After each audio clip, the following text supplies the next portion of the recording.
The Gloria Scott by Arthur Conan Doyle. Narrated by Peter Silverleaf. "I have some papers here," said my friend Sherlock Holmes, as we sat one winter's night on either side of the fire, "which I really think, Watson, that it would be worth your while to glance over. These are the documents in the extraordinary case of the Gloria Scott, and this is the message which struck Justice of the Peace Trevor dead with horror when he read it." He had picked from a drawer a little tarnished cylinder, and, undoing the tape, he handed me a short note scrawled upon half a sheet of slate-grey paper. "The supply of game for London is going steadily up," it ran. "Head Keeper Hudson, we believe, has been now told to receive all orders for flypaper and for preservation of your hen pheasant's life." As I glanced up from reading this enigmatical message, I saw Holmes chuckling at the expression upon my face. "You look a little bewildered," said he. "I cannot see how such a message as this could inspire horror. It seems to me to be rather grotesque than otherwise." "Very likely. Yet the fact remains that the reader, who was a fine, robust old man, was knocked clean down by it, as if it had been the butt end of a pistol." "You arouse my curiosity," said I. "But why should you say just now that there were very particular reasons why I should study this case?" "Because it was the first in which I was ever engaged." I had often endeavoured to elicit from my companion what had first turned his mind in the direction of criminal research, but had never caught him before in a communicative humour. Now he sat forward in this armchair and spread out the documents upon his knees. Then he lit his pipe and sat for some time smoking and turning them over. "You never heard me talk of Victor Trevor?" he asked. "He was the only friend I made during the 2 years I was at college. I was never a very sociable fellow, Watson, always rather fond of moping in my rooms and working out my own little methods of thought, so that I never mixed much with the men of my year. Bar fencing and boxing, I had few athletic tastes, and then my line of study was quite distinct from that of the other fellows, so that we had no points of contact at all. Trevor was the only man I knew, and that only through the accident of his bull terrier freezing on to my ankle one morning as I went down to chapel. It was a prosaic way of forming a friendship, but it was effective. I was laid by the heels for 10 days, but Trevor used to come in to inquire after me. At first it was only a minute's chat, but soon his visits lengthened, and before the end of term we were close friends. He was a hearty, full-blooded fellow, full of spirits and energy, the very opposite to me in most respects, but we had some subjects in common, and it was a bond of union when I found that he was as friendless as I. Finally, he invited me down to his father's place at Donnithorpe in Norfolk, and I accepted his hospitality for a month of the long vacation. Old Trevor was evidently a man of some wealth and consideration, a J.P. and a landed proprietor. Donnithorpe is a little hamlet just to the north of Langmere, in the country of the Broads. The house was an old-fashioned, widespread, oak-beamed brick building with a fine lime-lined avenue leading up to it. There was excellent wild duck shooting in the fence, remarkably good fishing, a small but select library, taken over, as I understood, from a former occupant, and a tolerable cook, so that he would be a fastidious man who could not put in a pleasant month there. Trevor Senior was a widower, and my friend his only son. There had been a daughter, I heard, but she had died of diphtheria while on a visit to Birmingham. The father interested me extremely. He was a man of little culture, but with a considerable amount of rude strength, both physically and mentally. He knew hardly any books, but he travelled far, had seen much of the world, and had remembered all that he had learned. In person he was a thick-set, burly man with a shock of grizzled hair, a brown, weather-beaten face, and blue eyes which were keen to the verge of fierceness. Yet he had a reputation for kindness and charity on the countryside, and was noted for the leniency of his sentences from the bench.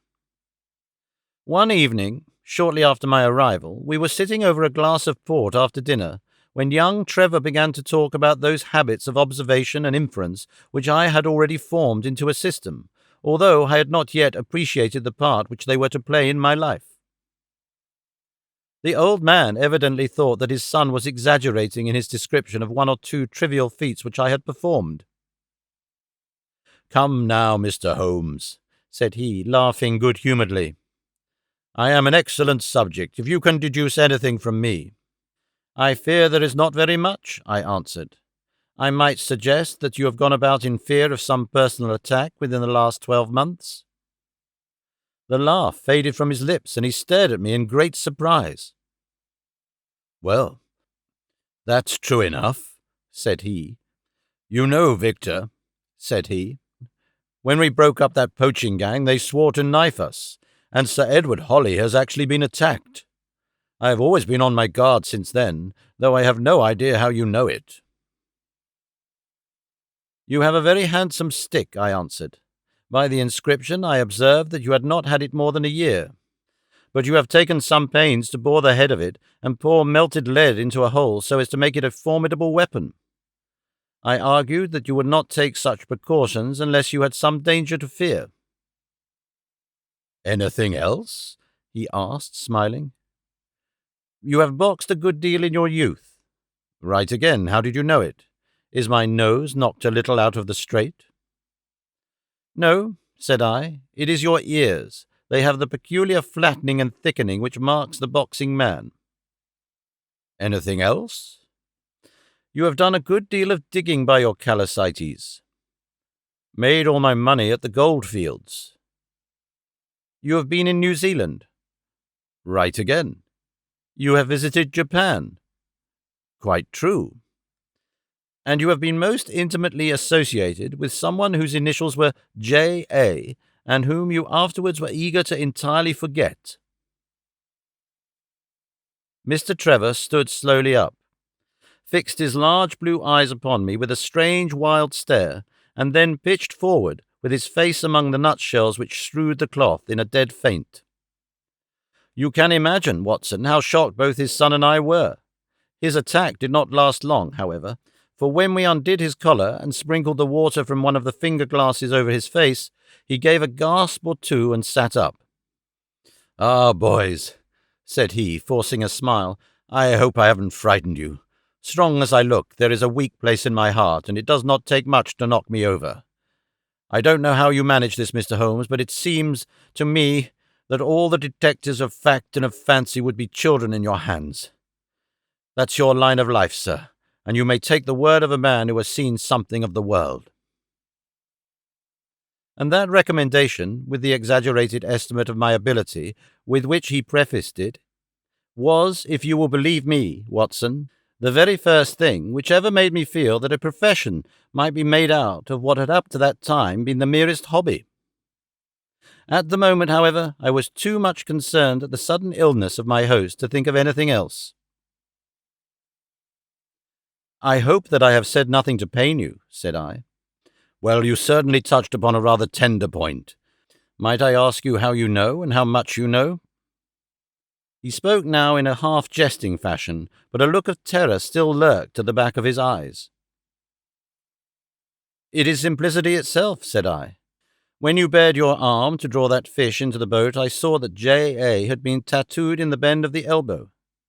The letters were still legible, but it was perfectly clear from their blurred appearance, and from the staining of the skin round them, that efforts had been made to obliterate them. It was obvious then that those initials had once been very familiar to you, and that you had afterwards wished to forget them." "What an eye you have!" he cried with a sigh of relief. "It is just as you say, but we won't talk of it. Of all ghosts, the ghosts of our old lovers are the worst. Come into the billiard-room and have a quiet cigar." From that day, amid all his cordiality, there was always a touch of suspicion in Mr. Trevor's manner towards me. Even his son remarked it. "You have given the governor such a turn," said he, "that he'll never be sure again of what you know and what you don't know." He did not mean to show it, I am sure, but it was so strongly in his mind that it peeped out at every action. At last I became so convinced that I was causing him uneasiness that I drew my visit to a close. On the very day, however, before I left, an incident occurred which proved in the sequel to be of importance. We were sitting out upon the lawn on garden chairs, the three of us, basking in the sun and admiring the view across the Broads, when a maid came out to say that there was a man at the door who wanted to see Mr. Trevor. "What is his name?" asked my host. "He would not give any." "What does he want, then?" "He says that you know him, and that he only wants a moment's conversation." "Show him round here."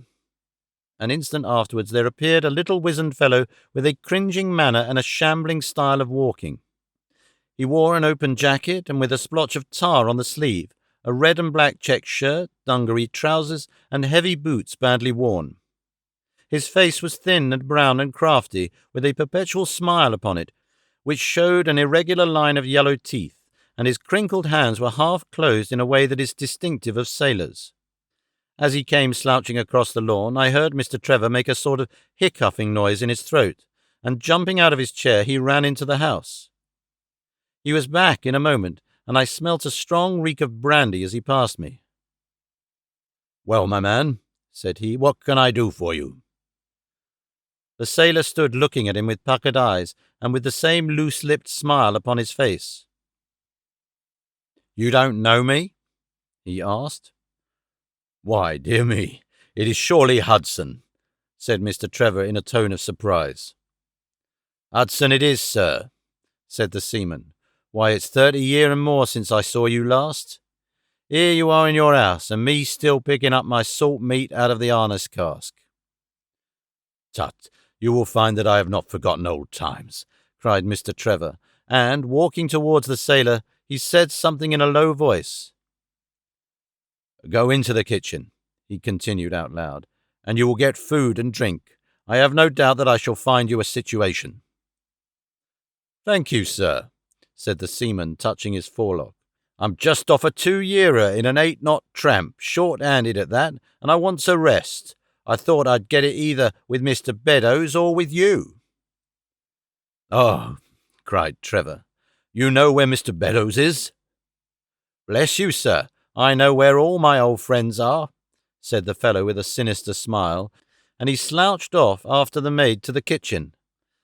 Mr. Trevor mumbled something to us about having been shipmate with the man when he was going back to the diggings, and then, leaving us on the lawn, he went indoors. An hour later, when he entered the house, we found him stretched dead drunk upon the dining-room sofa. The whole incident left a most ugly impression upon my mind, and I was not sorry next day to leave Donnithorpe behind me, for I felt that my presence must be a source of embarrassment to my friend. All this occurred during the first month of the long vacation. I went up to my London rooms, where I spent 7 weeks working out a few experiments in organic chemistry. One day, however, when the autumn was far advanced and the vacation drawing to a close, I received a telegram from my friend imploring me to return to Donnithorpe, and saying that he was in great need of my advice and assistance. Of course, I dropped everything and set out for the north once more. He met me with a dog-cart at the station, and I saw at a glance that the last 2 months had been very trying ones for him. He had grown thin and careworn, and had lost the loud, cheery manner for which he had been remarkable. "The governor is dying," were the first words he said. "Impossible," I cried. "What is the matter?" "Apoplexy, nervous shock. He's been on the verge all day. I doubt if we shall find him alive." I was, as you may think, Watson, horrified at this unexpected news. "What caused it?" I asked. "Ah, that is the point. Jump in and we can talk it over while we drive. You remember that fellow who came upon the evening before you left us?" "Perfectly. Do you know who it was that we let into the house that day?" "I have no idea." "It was the devil, Holmes," he cried. I stared at him in astonishment. Yes, it was the devil himself. We have not had a peaceful hour since, not one. The governor has never held up his head from that evening, and now the life has been crushed out of him and his heart broken, all through this accursed Hudson." "What power had he then?" "Ah, that is what I would give so much to know. The kindly, charitable, good old governor, how could he have fallen into the clutches of such a ruffian? But I am so glad that you have come, Holmes. I trust very much to your judgment and discretion, and I know that you will advise me for the best." We were dashing along the smooth white country road, with the long stretch of the Broads in front of us glimmering in the red light of the setting sun. From a grove upon our left I could already see the high chimneys and the flagstaff which marked the squire's dwelling. "My father made the fellow gardener," said my companion, "and then, as that did not satisfy him, he was promoted to be butler. The house seemed to be at his mercy, and he wandered about and did what he chose in it. The maids complained of his drunken habits and his vile language. The dad raised their wages all round to recompense them for the annoyance. The fellow would take the boat and my father's best gun and treat himself to little shooting trips. And all this with such a sneering, leering, insolent face that I would have knocked him down 20 times over if he had been a man of my own age. I tell you, Holmes, that I have had to keep a tight hold over myself all this time, and now I am asking myself whether, if I had let myself go a little more, I might not have been a wiser man." Well, matters went from bad to worse with us, and this animal Hudson became more and more intrusive, until at last, on making some insolent reply to my father in my presence one day, I took him by the shoulders and turned him out of the room. He slunk away with a livid face and 2 venomous eyes which uttered more threats than his tongue could do. I don't know what passed between the poor dad and him after that, but the dad came to me next day and asked me whether I would mind apologizing to Hudson. I refused, as you can imagine, and asked my father how he could allow such a wretch to take such liberties with himself and his household. "Ah, my boy," said he, "it is all very well to talk, but you don't know how I am placed. But you shall know, Victor. I'll see that you shall know, come what may. You wouldn't believe harm of your poor old father, would you, lad?" He was very much moved, and shut himself up in the study all day, where I could see through the window that he was writing busily. That evening there came what seemed to me to be a grand release, for Hudson told us that he was going to leave us. He walked into the dining-room as we sat after dinner, and announced his intention in the thick voice of a half-drunken man. "I've had enough of Norfolk," said he. "I'll run down to Mr. Beddoes in Hampshire. He'll be as glad to see me as you were, I dare say." "You're not going away in unkind spirit, Hudson, I hope?" said my father with a tameness which made my blood boil. "I've not had my apologies," said he, sulkily, glancing in my direction. "Victor, you will acknowledge that you have used this worthy fellow rather roughly," said the dad, turning to me. "On the contrary, I think that we have both shown extraordinary patience towards him," I answered. "Oh, you do you?" he snarls. "Very good, mate, we'll see about that." He slouched out of the room, and half an hour afterwards left the house, leaving my father in a state of pitiable nervousness. Night after night I heard him pacing his room, and it was just as he was recovering his confidence that the blow did at last fall. "And how?" I asked eagerly. "In a most extraordinary fashion. A letter arrived from my father yesterday evening bearing the Fordingbridge postmark. My father read it, clapped both his hands to his head, and began running round the room in little circles, like a man who has been driven out of his senses. When I at last drew him down onto the sofa, his mouth and eyelids were all puckered on one side, and I saw that he had a stroke. Dr. Fordham came over at once. We put him to bed, but the paralysis has spread. He has shown no sign of returning consciousness, and I think that we shall hardly find him alive." "You horrify me, Trevor," I cried.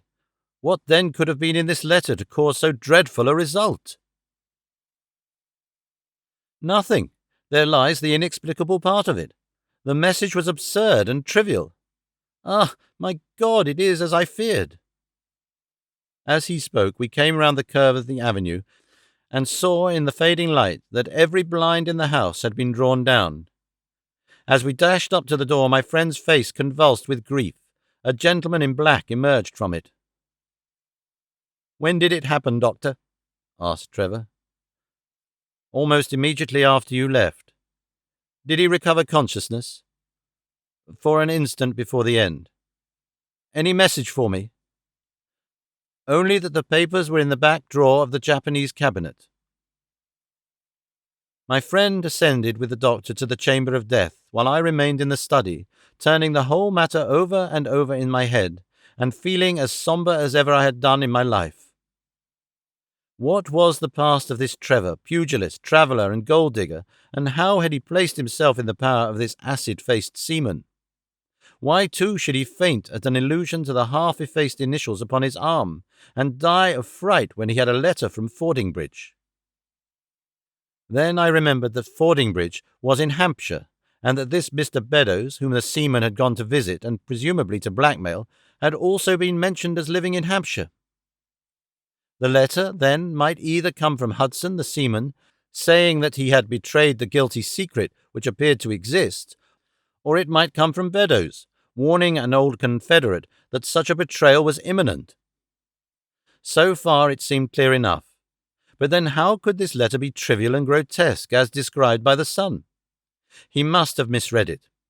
If so, it must have been one of those ingenious secret codes which mean one thing while they seem to mean another. I must see this letter. If there were a hidden meaning in it, I was confident that I could pluck it forth. For an hour I sat pondering over it in the gloom, until at last a weeping maid brought in a lamp, and close at her heels came my friend Trevor, pale but composed, with these very papers which lie upon my knee held in his grasp. He sat down opposite to me, drew the lamp to the edge of the table, and handed me a short note scribbled, as you see, upon a single sheet of grey paper. The supply of game for London is going steadily up, it ran. Head keeper Hudson, we believe, has now been told to receive all orders for fly paper and for preservation of your hen pheasant's life. I dare say my face looked as bewildered as yours did just now when I first read this message. Then I reread it very carefully. It was evidently as I thought, and some secret meaning must lie buried in this strange combination of words. Or could it be that there was a prearranged significance to such phrases as fly paper and hen pheasant? Such a meaning would be arbitrary and could not be deduced in any way. And yet I was loath to believe that this was the case, and the presence of the word Hudson seemed to show that the subject of the message was as I had guessed, and that it was from Beddoes rather than the sailor. I tried it backwards, but the combination life, pheasants, hen was not encouraging. Then I tried alternate words, but neither the, of, for, nor supply of game London promised to throw any light upon it. And then, in an instant, the key of the riddle was in my hands, and I saw that every third word, beginning with the first, would give a message which might well drive old Trevor to despair. It was short and terse, the warning as I now read it to my companion. The game is up. Hudson has told all. Fly for your life. Victor Trevor sank his face into his shaking hands. It must be that, I suppose, said he. This is worse than death, for it means disgrace as well. But what is the meaning of these head keepers and head pheasants? It means nothing to the message, but it might mean a good deal to us if we had no other means of discovering the sender. You see that he has begun by writing, "The game is," and so on. Afterwards he had, to fulfill the prearranged cipher, to fill in any 2 words in each space. He would naturally use the first words which came to his mind, and if there were so many which referred to sport among them, you may be tolerably sure that he is either an ardent shot or interested in breeding. Do you know anything of this Beddoes? Why, now that you mention it, said he, I remember that my poor father used to have an invitation from him to shoot over his preserves every autumn. Then it is undoubtedly from him that the note comes, said I. It only remains for us to find out what this secret was, which the sailor Hudson seems to have held over the heads of these 2 wealthy and respected men. Alas, Holmes, I fear that it is one of sin and shame, cried my friend. But from you I shall have no secrets. Here is the statement which was drawn up by my father when he knew that the danger from Hudson had become imminent. I found it in the Japanese cabinet, as he told the doctor. Take it and read it to me, for I have neither the strength nor the courage to do it myself.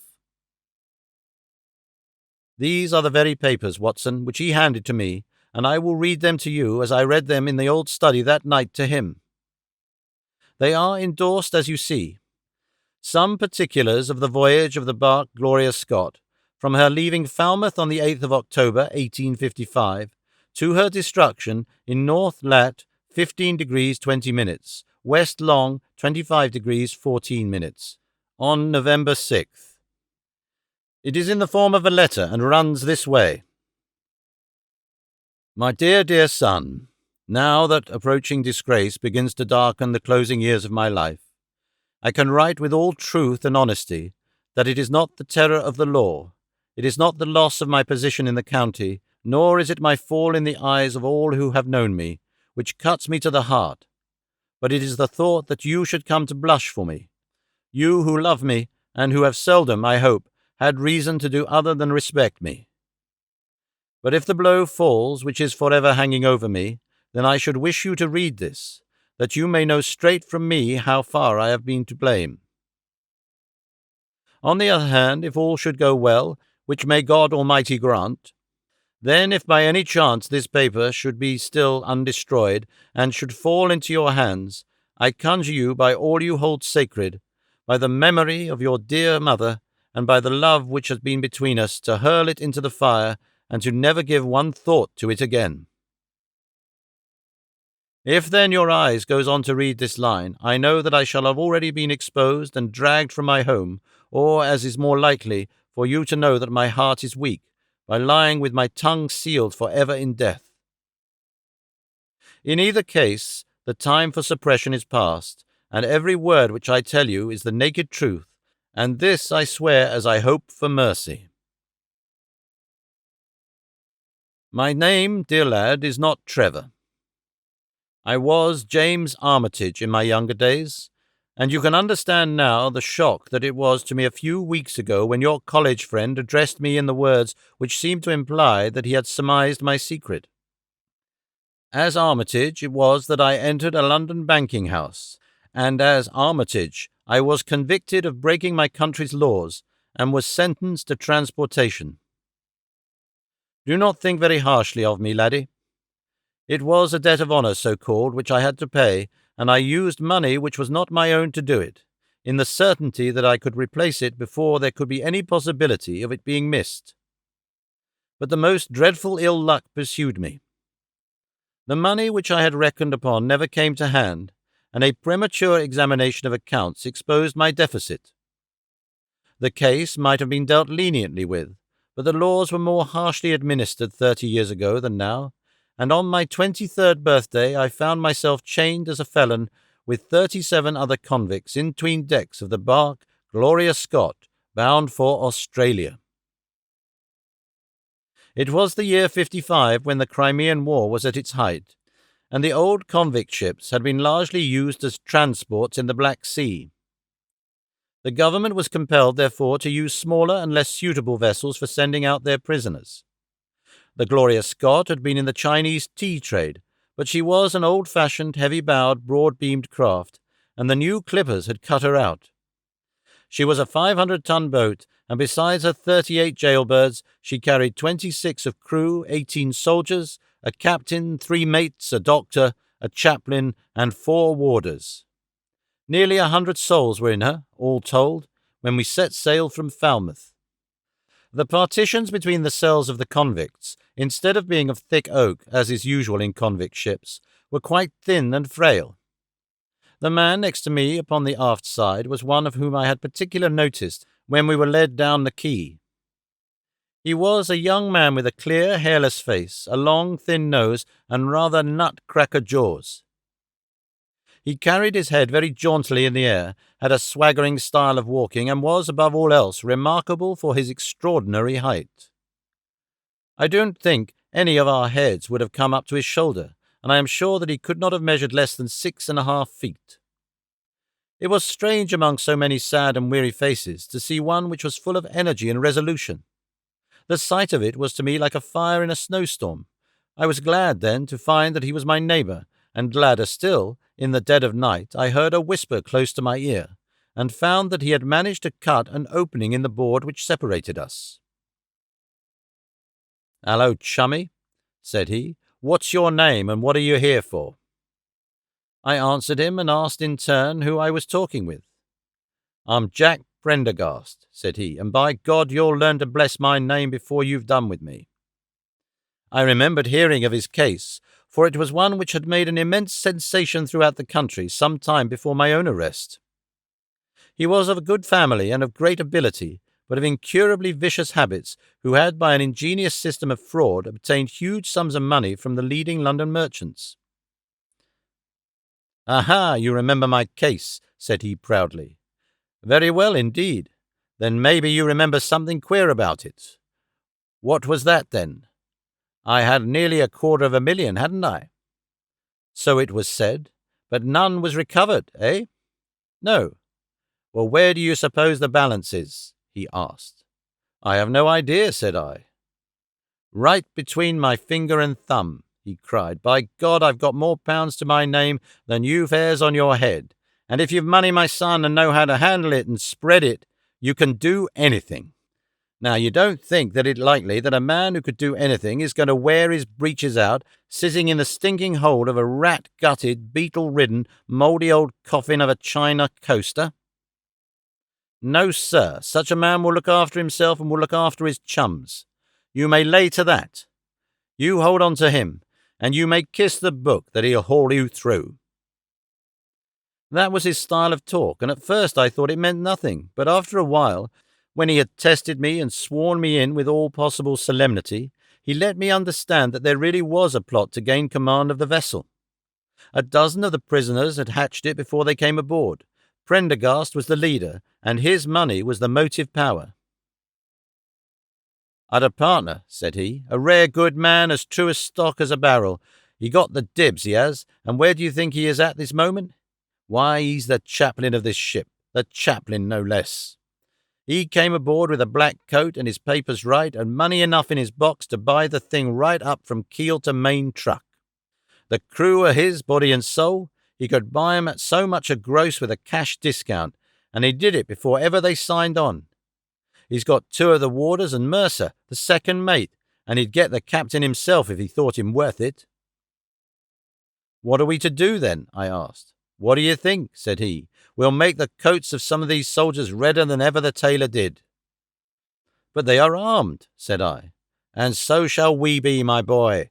There's a brace of pistols for every mother's son of us, and if we can't carry this ship with a crew at our back, it's time we were all sent to a young Mrs. boarding school. You speak to your mate upon the left tonight, and see if he is to be trusted."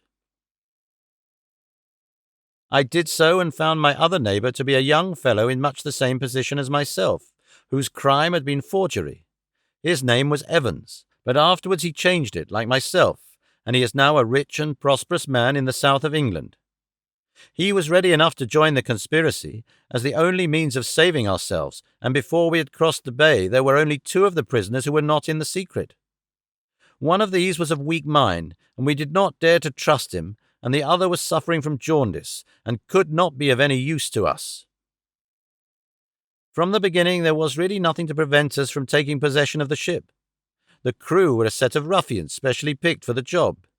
The sham chaplain came into our cells to exhort us, carrying a black bag supposed to be full of tracts, and so often did he come that by the 3rd day we had each stowed away at the foot of our beds a file, a brace of pistols, a pound of powder, and 20 slugs. 2 of the warders were agents of Prendergast, and the second mate was his right-hand man. The captain, the 2 mates, 2 warders, Lieutenant Martin, his 18 soldiers, and the doctor were all that we had against us. Yet, safe as it was, we determined to neglect no precaution, and to make our attack suddenly at night. It came, however, more quickly than we expected, and in this way. One evening, about the 3rd week after our start, the doctor had come down to see one of the prisoners who was ill, and putting his hand down on the bottom of his bunk, he felt the outline of the pistols. If he had been silent, he might have blown the whole thing, but he was a nervous little chap, so he gave a cry of surprise and turned so pale that the man knew what was up in an instant and seized him. He was gagged before he could give the alarm and tied down upon the bed. He had unlocked the door that led to the deck, and we were through it in a rush. The 2 sentries were shot down, and so was a corporal who came running to see what was the matter. There were 2 more soldiers at the door of the stateroom, and their muskets seemed not to be loaded, for they never fired upon us, and they were shot while trying to fix their bayonets.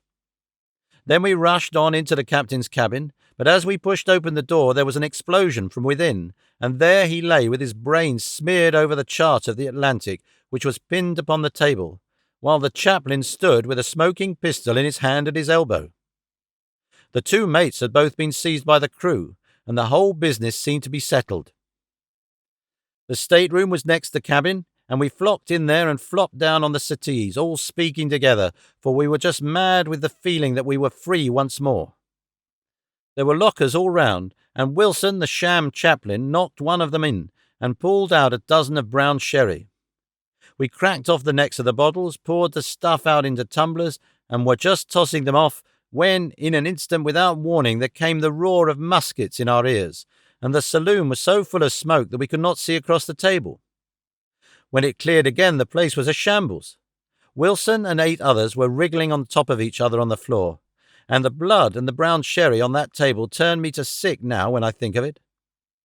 We were so cowed by the sight that I think we should have given the job up if it had not been for Prendergast.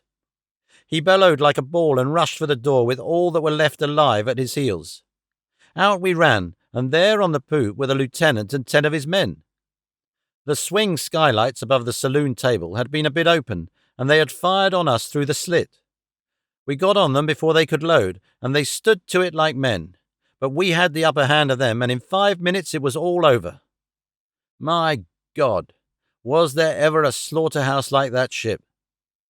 Prendergast was like a raging devil, and he picked the soldiers up as if they had been children and threw them overboard alive or dead.